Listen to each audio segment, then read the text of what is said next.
So, for conditional probabilities, there's a new symbol that you need. So, if I say the probability of E type F, the way what? to typeset this, it's a symbol called a pipe. But the way you say it, which is what I was getting at, is the probability of E given F. So the pipe here means given. Cool that? Yeah. Okay. The way that you calculate this is a little funky. In a good way? Bad way? In an interesting way? This is a really useful thing, actually. So this would be the probability of E intersect F. And then you divide by the probability of F.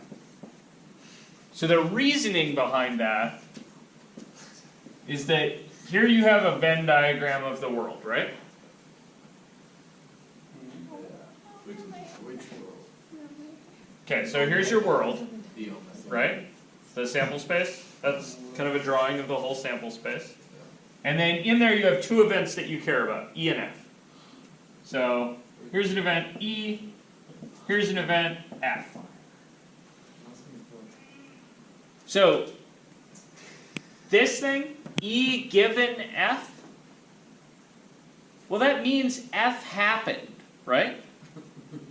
So the world isn't about the whole sample space anymore. It's really only about the stuff where F actually happened. So if you know that you're given F, right, you can just take a rag to the rest of the world. I feel that way. Right? And then your E becomes just this stuff, but the number of things in the world is cut down. Yeah. So that's why it's the probability of E intersect F, right, is saying the stuff in E that's also in F, and then I'm dividing by the total amount of stuff that was in F. That's just me rescaling the world to look like this. You guys see that? The reason for that, right, is that you know F happened. You want an example of this? Yeah. Okay, so here's a weird go-to example, which is, oops, that's not where apostrophes go. So, what's the probability that a family with 2 cis kids has a boy. Cis just means that I'm applying like binary gender rules to everything. I'm assuming that their kids fall into boy-girl categories nicely. Does that make sense? You gotta be careful. Okay, now that's ridiculous. Just say 2 kids. No, it's not ridiculous. 2 boys? Gender identity is a thing, but it's also a good example. So I'm saying there's a family with 2 kids that fall into what most of you think of as gender normative. Whatever. 2 dudes. Okay. So I'm asking, what's the probability that a family with 2 cis kids has boy given that they have at least 1 boy? Well, that's easy, 50-50. Yeah, right? Right. But it's not. Dang it. So what's your sample space look like? You have 2 circles. That's So- like zodiac signs, a bunch of stuff. No. What? You did on purpose. So if they have 2 kids, right? The first, and they're, yeah, whatever. So then the first one's either boy, girl, right? And the second one's either boy, girl. So that would be boy and a girl, or girl and a girl, and GB. boy and a boy, or GB. girl and a boy, Yep, four Same combos. thing. right? 25% chance. So, where are the ones, right? Because remember, I have to rescale. So, I have to say, given that they have at least one boy, right? That takes out the girl. So. Yeah, that tosses the girl square out of this. That's not an option, right? Okay, but then girl, boy, and girl is the same thing, isn't it? No.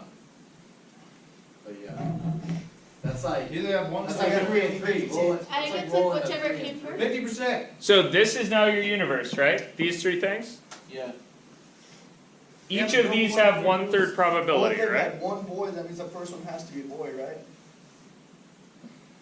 Oh, So they have at least one boy. You don't know whether it's the first kid or the second kid. Does that make sense? Yeah. makes sense. So there's 3 outcomes here. That's either boy girl, girl boy, or boy boy, and only one of those 3 outcomes is boy boy. Oh boy. So the answer here is 1 in 3. Okay, but, okay. You guys see that? So the How would you plug that into that? into this formula. Yeah, that's what I was trying to figure out. Okay, so I Does want the E and the F matter? yeah. So You can't just be anything? what's the given here? Boy, So they have one one boy. boy. The given is they have at least one boy, right? The B would be the E, right? And then the E intersect F is boy boy, right? Yeah. You guys see that? B and B?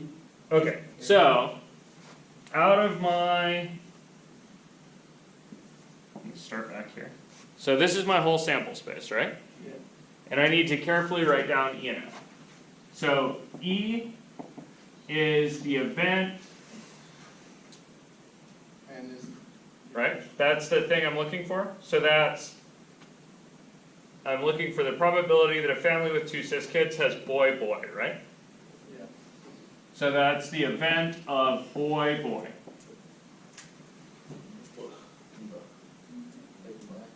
You guys with me?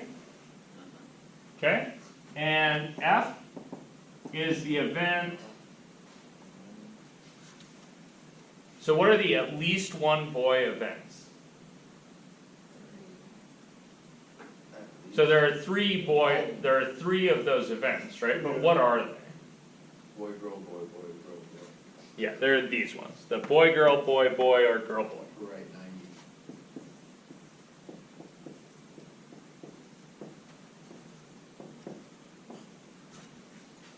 You guys with me on that? Yeah.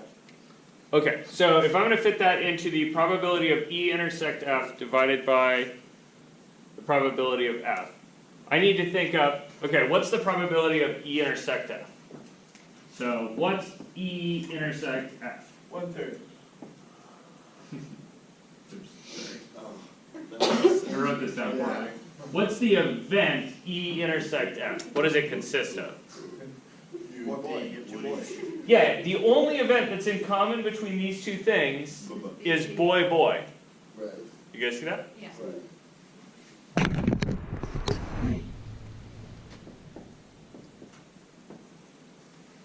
You guys with me? So the probability of E intersect F is, in the whole sample space, what's the probability of boy boy? 1/4. 1 in 4, right? Yeah. You guys with me on that? What's the probability of F itself? 3/4. Yeah, F is 3 events out of the 4 that I started with. That's my 3 in 4. So what's the probability of E intersect F divided by the probability of F? 4/12. 1/6. No. 1/3. How about 1/4 divided by 3/4? Cut out the middle man. Right, which is 4/12. Which is flip and multiply? Right. Yeah, which is 4/12, which is 1/3. Get up. Well, bam. Yeah. You guys all good? So there's two approaches. The formulaic approach of calculating E intersect F and then calculating its probability and then calculating this ratio is pretty doable, always yields the right answer, gets a little bit funky sometimes. The other approach of drawing the whole sample space and then dumping the things that don't apply is also valid. You guys cool with that? That one works better in the long run. The draw the sample space and dump works well if everything has even probabilities. Otherwise you have to weight by how much there is. Does that make sense? If the probability of if biologically for some reason boys were only 40% likely and girls were 60% likely, then dropping this item would be a little funky because these wouldn't all have the same probability. And then you'd want to do this other thing. Or if you're already given one boy, why can't you drop it? You could still drop it, but these no longer are the same weight. So they wouldn't be 1 and 3 in that case. Okay. It's cool with that? Can we do another one? Yeah.